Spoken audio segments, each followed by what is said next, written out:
করার, আসার বসার, কথা বলার, কথা শোনার তৌফিক যে মহান রব আমাদেরকে দান করেছেন, তার উপরে শুকর আদায় করি, তার দরবারে শুকর আদায় করি। সবাই পড়ি আলহামদুলিল্লাহ। আরেকবার আপনারা ভালো আছেন? আলহামদুলিল্লাহ। আল্লাহ আমাদেরকে ভালো রেখেছেন। ছোট্ট বাবা, তোমরা কথা বলো না বাবা। আজকের ওয়াজ ছোট্ট সোনামণিদের জন্য হবে, বেশি কথা হবে ছোট্ট মণিদের জন্য। আমরা কিছু আশিকে রাসূল দেখতে চাই। জোরে কোন আমিন। কি দেখতে চাই? আশিকে রাসূল। উতলালো হইনা না, কল্লাদে হইনা, কল্লা দেয়ার মতো আশিকে রাসূল চাই, উতলা নেয়ার মতো আশিকে রাসূল দরকার নেই। নইলেছেন আপনারা? ঠিক না বেটি? একদল আশিকে রাসূলের পরিচয়, তাদের স্মৃতি চিত্র আজকে আমি আপনাদের সামনে তুলে ধরতে চাই। আল্লাহ তাআলা তৌফিক দান করুন। সবাই বলি আমিন। আমার ভাইয়েরা, এটা অনেক বড় চিত্র, দরকার ৮-১০ ঘন্টা সময়। আমি ঘন্টা খানেকের ভিতরে কিছু কথা বলবো ইনশাআল্লাহ। আল্লাহ তৌফিক দিন, বলি আমিন। সম্মানিত হাজিরিন, আজ থেকে ১৫০০ বছর আগে পৃথিবীতে একটা কাল ছিল, যে কালটাকে আমরা বলি আইয়ামে জাহিলিয়া। আছেন আপনারা আমার সাথে? এখানে একটা বাচ্চা বেশি আওয়াজ করে, ওরে বিরানির সময় তো করেন তারা কোন করছে ফুট ভাই ফুট, তো এই বিরানির সময় যা তুই ওয়াজ উঠি আইছ। আচ্ছা, আরেকবার সুযোগ দেন। শয়তান তো একটাই যথেষ্ট, ঠিক না বেটি? এনে আমরা বুঝি কোনটা আল্লাহ হইব আর কোনটা শয়তান আল্লাহ হইব, এনে বুঝি আমরা। কেডা কুতুর বাদ দিয়ে আমল করবে দিয়ে এহেনও বুঝি আমরা। আল্লাহ সবার উপরে রহমত করুন, কোন আমিন। আজ থেকে ১৫০০ বছর আগে পৃথিবীতে একটা কাল ছিল, যাকে আমরা বলি আইয়ামে জাহেলিয়া। সেই কালের নেতা ছিল আবু জাহাল, আবু লাহাব, উতবা, শাইবা, মুগীরা। বক্তৃতা দিত ফাড়াফাড়ি,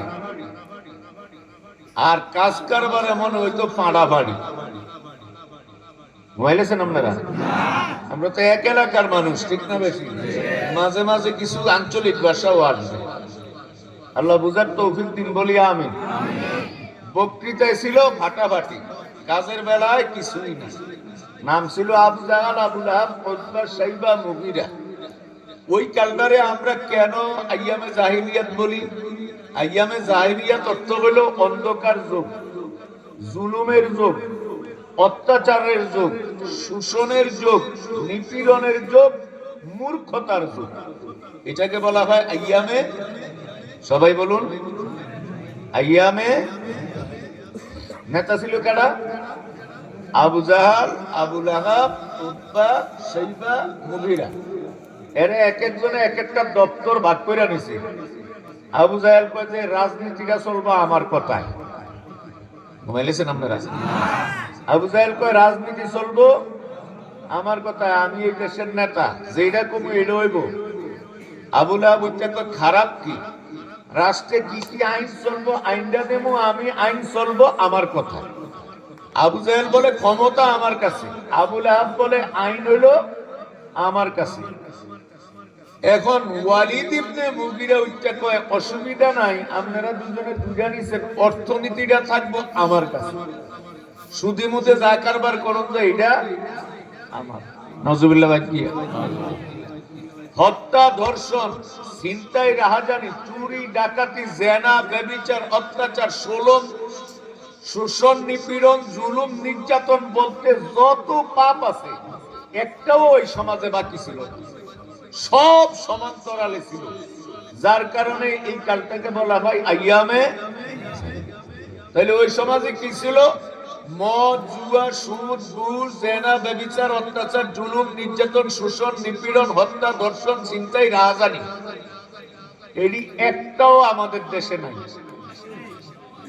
যে ঘুমাইলেছে এই যেটি করছি আবু জাহেলের কালের একটাও তো আমরা সমাজে নাই।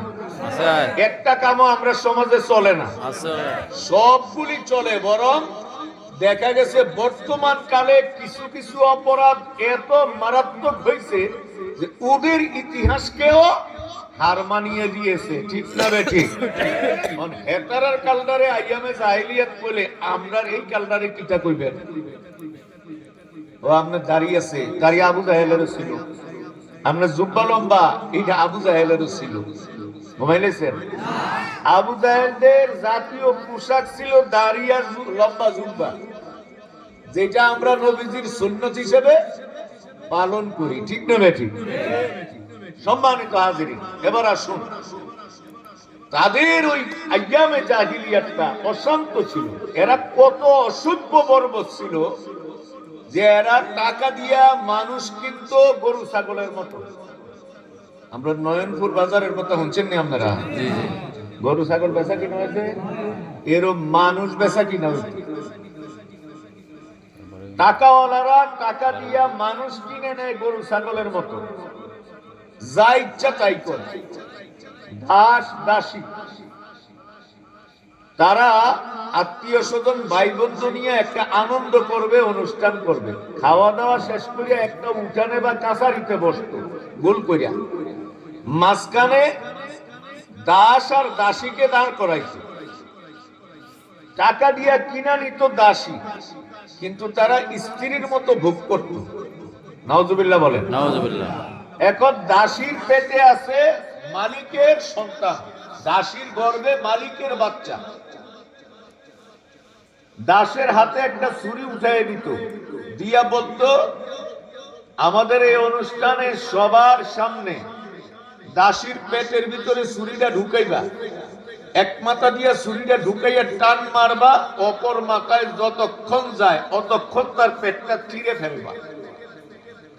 মালিকের কথা মতো দাস গর্ভবতী দাসীর পেটের ভিতরে ছুরি ঢুকাইছে, টান মেরেছে, ফস করে পেটের চামড়া চিরে গেছে, পেটের চামড়া ছিঁড়ে গেছে। পেট কাটা দাসীটা রক্ত ঝরে ঢলে মাটিতে পড়ে গেছে। এইভাবে ধরপড় করে দাসীটা মরে, আর বাচ্চাটা পেটে মায়ের পেট থেকে অকালে পড়ে ধরপড় করে মরে। ওই পেট কাটা দাসী আর তার বাচ্চা কেমনে ছটপট করে মরে, এটা দেখে তারা সবাই মিলে হাতে তুলি দিয়ে আনন্দ করত, ফুর্তি করত। আরেকবার আরেকবার। এমন এক অসভ্য অশান্ত সমাজ ছিল, ওই সমাজটাকে বলা হয় আইয়ামে জাহেলিয়াত। ঠিক এই সময়ে এই অশান্ত অসভ্য এই বর্বর জাতির উপরে আল্লাহ তাআলা একটা রহমত নাজিল করলেন। তিনি ছিলেন নবী মুহাম্মদুর রাসূলুল্লাহ। আল্লাহ রাব্বুল আলামিন বলেন, ওয়া মা আরসালনাকা ইল্লা রাহমাতাল লিল আলামিন। যারা পারেন বলেন, ওয়া মা আরসালনাকা ইল্লা রাহমাতাল লিল আলামিন। নবী হে, আপনি শুধু নবী না, শুধু রাসূল না, আপনি হলেন আমার সৃষ্টির জন্য আমার রহমত। সুবহানাল্লাহ। রাসূল হলেন সৃষ্টির জন্য রহমত। আল্লাহ তাআলা সৃষ্টির জন্য রহমত বানালেন প্রিয় রাসূলকে, কিন্তু আবু জাহেল, আবু লাহাব, উতবা, শাইবা, মুগীরা মাইনা নিতে রাজি না। মাইনা নিতে কষ্ট হচ্ছে আপনাদের ভাই? গতানুগতিক ওয়াজ শুনে কোনো লাভ নাই। আখেরাত যদি বিশ্বাস করেন, আখেরাতে যদি বাঁচতে চান, ব্রেইন ওয়াশ করুন, মাইন্ড ফ্রেশ করুন। ওরা মানতে রাজি না। ওরা এসে রসুলকে অফার দিল যে দেখো বাবা, কি চাও তুমি? রাষ্ট্র ক্ষমতা চাও? দিয়ে দেবো তোমার হাতে। আরেকজন এসে কি সুন্দরী নারী লাগবে? কত লাগবে দেবো। আরেকজন এসে যে সম্পদ লাগবে, টাকা পয়সা লাগবে, সোনা দানা লাগবে, পাহাড় বানিয়ে দেবো তোমাকে। সম্পদ সোনা দানার পাহাড় দেবো, কি লাগবে বলো? যা চাও তাই দেব। এরপরেও আমাদের উপরে তুমি আক্রমণ করো না, অর্থাৎ আমাদের সমালোচনা করবা না। আমরা যা করতেছি তা করতে দাও, বাধা দিও না, সমালোচনা করবা না। প্রিয় রাসূল বললেন, চাচা আবু জাহেল, আবু লাহাব রাষ্ট্র ক্ষমতা দেবেন, নারী দেবেন, সম্পদ দেবেন তো দূরের কথা, আল্লাহ তাআলা আমাকে নবী বানিয়ে পাঠিয়েছেন। সুতরাং আমার এক হাতে আকাশের চাঁদ আর এক হাতে আকাশের সূর্য যদি উঠাইয়া দেন, তারপরেও আল্লাহ রব্বুল আলামিন আমাকে যে দায়িত্ব দিয়েছেন, সেই দায়িত্ব থেকে এক চুল পরিমাণ পিছনে হটব না। কোন মারহাবা। তাইলে কোন লোভ লালসা দেখাইয়া কাম হইল না। ঘুমাই গেছেন আপনারা? কোন লোভ লালসা দেখাইয়া কাম হইল না। আমার ভাইরা, এখন এরা অত্যাচারের পথ বেছে নিয়েছে। মাইর করে, রক্তাক্ত করে, গলায় নবীজিকে গামছা লাগাইয়া টেনে হেঁচড়ে বেহুশ করে রাস্তার উপর ফেলে দিয়ে গেছে। রসুলকে মারধর করে, রসুলের দাওয়াত যারা গ্রহণ করে হাতে গোনা কয়েকজন, তাদের উপর অত্যাচার করে, জমি দখল করেছে, বাড়ি দখল করেছে, দোকান দখল করে নিয়েছে, মার্কেট লুটপাট করে দিয়েছে, অত্যাচার করে, জুলুম করে। 3 বছর রাসূলুল্লাহকে 3 বছর সামাজিক ভাবে বয়কট করে রেখেছে। এই সব কিছুর পরে এবার চূড়ান্ত পর্যায়ে হলো মুহাম্মদকে এরা হত্যা করবে। কোন নাউজুবিল্লাহ। নবীজিকে এরা হত্যা করবে, প্রিয় নবীজিকে ওরা হত্যা করবে। রাতের অন্ধকারে নবীজি ঘুমিয়ে আছেন। আল্লাহ রব্বুল আলামিন জিবরাইলকে পাঠিয়ে দিলেন। জিবরাইল এসে নবীজিকে ঘুম থেকে জাগিয়ে তুলেছেন। আল্লাহর নবী ঘুম থেকে জাগলেন। জিবরাইল ডেকে বলে, ইয়া রাসূলুল্লাহ, কোনো আওয়াজ করা যাবে না।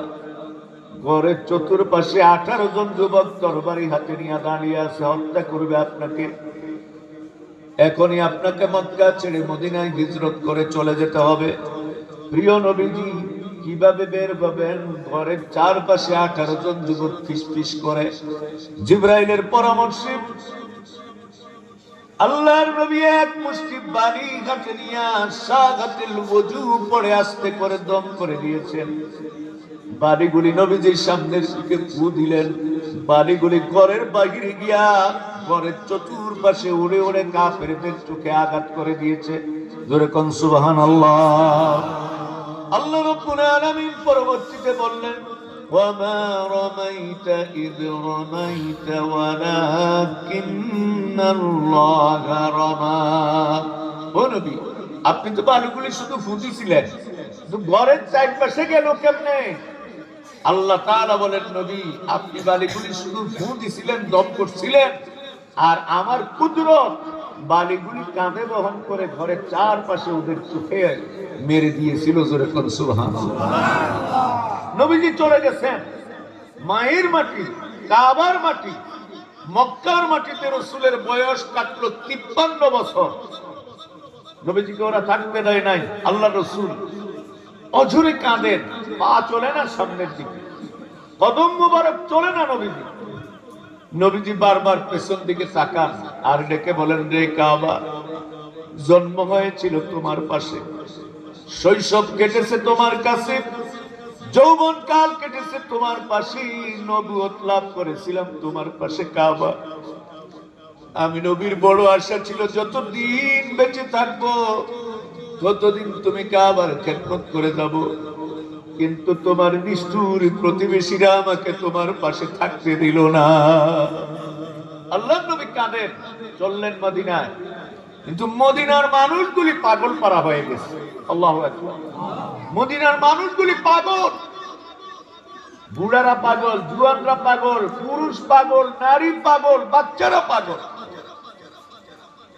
মদিনার ছোট্ট ছোট্ট শিশুগুলি খেজুর গাছের চড়ায় উঠে মক্কার দিকে তাকায়, কখন রাসূল আসবেন। সুবহানাল্লাহ।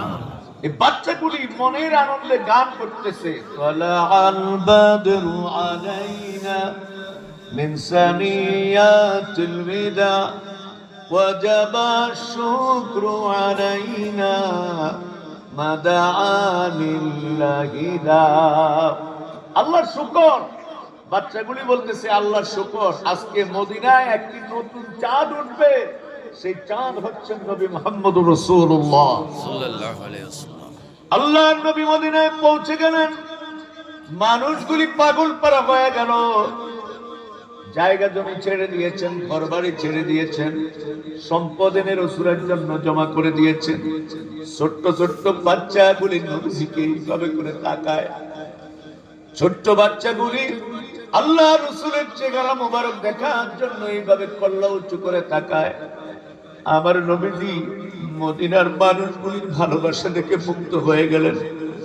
আল্লাহর নবী ছোট্ট বাচ্চাগুলির মাথার উপরে হাত রেখে ডেকে বলেন, ও মদিনার শিশুরা, আমি নবী আমার জন্মভূমি, আমার মায়ের মাটি, কাবার মাটি মক্কা ত্যাগ করে তোমাদের কাছে আশ্রয় নিয়েছি।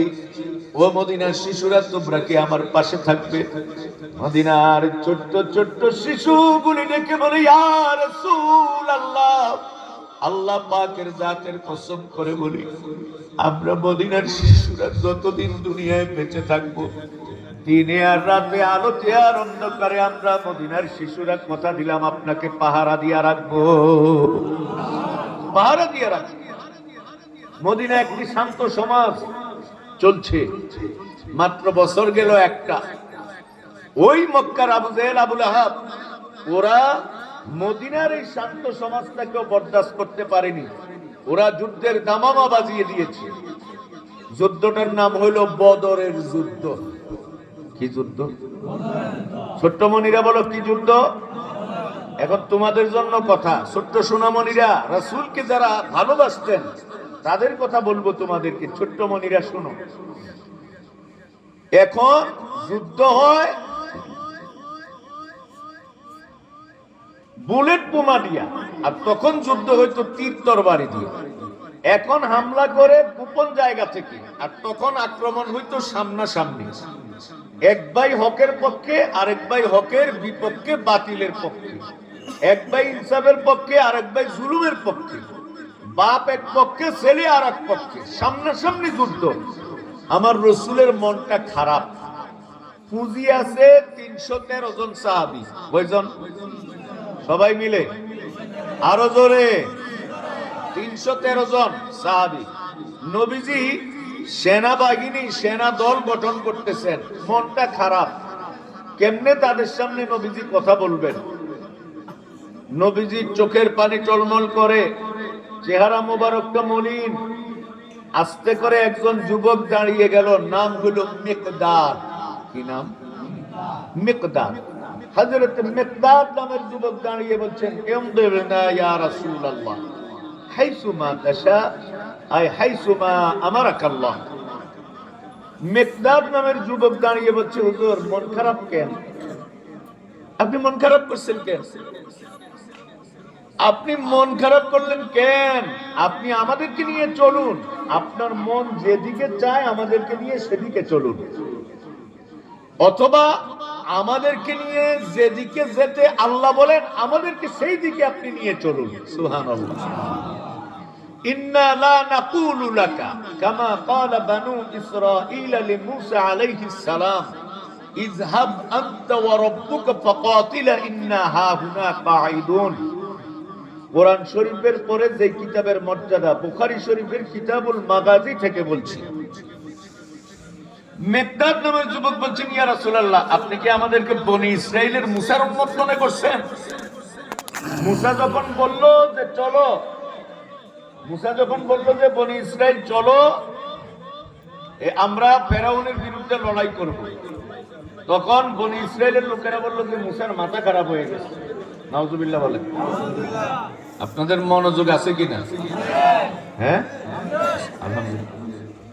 বলল যে ফেরাউনের বিশাল জনবল, ফেরাউনের সম্পদের পাহাড়, ফেরাউনের অস্ত্রের ঝনঝনানি, এই 400 জন লোক নিয়ে বুঝি মুসা ফেরাউনের সাথে লড়াই করবে। বনি ইসরাইল বলল যে মুসা, আপনি আর আপনার আল্লাহ দুইজনে গিয়ে ফেরাউনের বিরুদ্ধে লড়াই করেন, আর আমরা বৈশা বৈশা তামাশা দেখি। জোরে কোন নাউজুবিল্লাহ। হযরত মিকদাদ বলছেন, ইন্না লা নাকুলু লাকা কামা ক্বালা বানু ইসরাঈল লিমূসা আলাইহিস সালাম, ইযহাব আনতা ওয়া রাব্বুকা ফাকাতিলা ইন্না হাহুনা কাঈদুন। মিকদাদ বলছেন, হুজুর আমরা মুসার উম্মত না যে বলবো আপনি আর আল্লাহ লড়াই করেন, বল ইযহাব আনতা ওয়া রাব্বুকা ফাকাতিলা ইন্না মাআকুমা মুকাতিলুন। মেকদাদ বলে যে হুজুর আমরা বলবো, আপনি আমাদেরকে নিয়ে চলুন।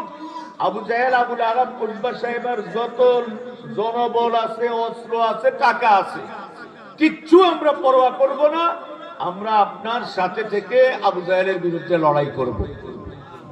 আরো জোরে, আরো জোরে। লড়াই কতক্ষণ করব? মেকদাদ বলছেন মা আইনুম মা তাতাররাত, বলছেন হযরত মেকদাদ বলছেন যে ইয়া রাসূলুল্লাহ, আমরা ততক্ষণ পর্যন্ত লড়াই করব যতক্ষণ আমাদের দেহে রূহ থাকে, যতক্ষণ আমাদের নাকে শ্বাস প্রশ্বাস চলে, যতক্ষণ আমাদের চোখের পাতা নড়ে, ততক্ষণ আমরা আপনার সাথে থেকে আবু জাহেলের বিরুদ্ধে লড়াই করব। আরো জোরে। যুবকরা আছো এখানে? পোটলা নিয়ে লড়াই করবা তোমরা? পোটলা নিয়ে আশেকে রাসূল, আর ওরা ছিল কল্লা দিয়ে আশেকে রাসূল। জোরে কোন মারহাবা। কল্লা দেওয়ার মতো আশেকে রাসূল দরকার, ঠিক না বেটি? পোটলা নেওয়ার মতো আশেকে রাসূল কোনো দরকার নেই। আমাকে ভুল বুঝবেন না, আমি আপনাদের ভাই, আপনারা আমার ভাই। চিন্তার পরিবর্তন ঘটাতে হবে, বিবেকটা পরিষ্কার করতে হবে। আল্লাহ বুঝার তৌফিক দিন বলি আমিন। প্রিয় ভাইয়ের আমার, মেকদাদের কথা শুনে আল্লাহর রাসূল খুশি হয়ে গেলেন। আল্লাহর রাসূল খুশি হয়ে দাঁড়িয়ে গেলেন, বললেন কুমু বিনা ইলা জান্নাতিন। নবীজি বললেন সাহাবীরা, মেকদাদের কথা কি তোমরা একমত? সবাই বলেন যে হুজুর, মেকদাদের কথাই আমাদের কথা। সুবহানাল্লাহ। আমরা সবাই চোখের পাতা যতক্ষণ পর্যন্ত নড়ে, মা দামাত আইনুম মিন্না তাতাররাত, চোখের পাতা যতক্ষণ নড়ে ততক্ষণ আমরা আপনার সাথে থাকবো। সুবহানাল্লাহ। নবীজি বলেন কুমু বিনা ইলা জান্নাতিন, তাহলে চলো আমরা আল্লাহর জান্নাতে ঢুকে যাই। আচ্ছা, রওনা করছিলেন বদরে। রওনা করছিলেন কোথায়? বদরে। নবীজি বদর শব্দ বলেন নাই, বললেন কুমু বিনা ইলা জান্নাতিন, চলো আমরা আল্লাহর জান্নাতে ঢুকে যাই। আরো জোরে। আর একটা মজার ব্যাপার, ছোট্ট দুই বাচ্চা এলো, মাস মুআব্বাস, দুই ভাই। এক ভাইয়ের বয়স 12 বছর, আর এক ভাইয়ের বয়স 10 বছর। ছোট্ট মনিরা আসো। এক ভাইয়ের বয়স 10 বছর, আর এক ভাইয়ের বয়স 12 বছর। এসে বলছেন হুজুর, আমরা বদরের জিহাদে যাব। নবীজি বললেন কি আশ্চর্য কথা, দুই বাচ্চা ওরা জিহাদে যাবে, এটা কি করে হয়? দুই ভাই বলছেন জি হুজুর, বাড়ি থেকে বলে কয়ে বিদায় নিয়ে এসেছি, বাড়িতে ফিরে যাব না, বদরে যাব, আল্লাহর জান্নাতে ঢুকে যাব। এখন রাসূলুল্লাহ এই বাচ্চা দুটাকে দেখে, বড়টা একটু লম্বা চূড়া আছে, স্বাস্থ্য ভালো আছে। নবীজি বললেন আচ্ছা, তোমাদের দুই ভাইয়ের ভেতরে টেনে হেসড়ে কোন রকমে মাছকে অনুমতি দেওয়া যায়, কিন্তু ছোট ভাই মুআব্বাসকে অনুমতি দেওয়া যায় না। ছোট ভাই আবার বড় ভাইকে চোখ টিপ মারলো, ভাই দুজন কিন্তু একসাথে এসেছি, জিহাদে যাব, আমাকে ফেলে তুই কিন্তু একা যাসনি। বড় ভাই বুঝে ফেলেছে। ছোট ভাই আবার নবীজিকে ডেকে বলছেন হুজুর, ও আমার ভাইরে বড় দেখছেন, দেহটাও বড় দেখছেন, হৃষ্টপুষ্ট দেখছেন, আসলে ও একটা লাউ, ও কদু, ও আমার সাথে কুস্তি করে পারে না, দেখবেন আপনি। এই বলে ছোট ভাই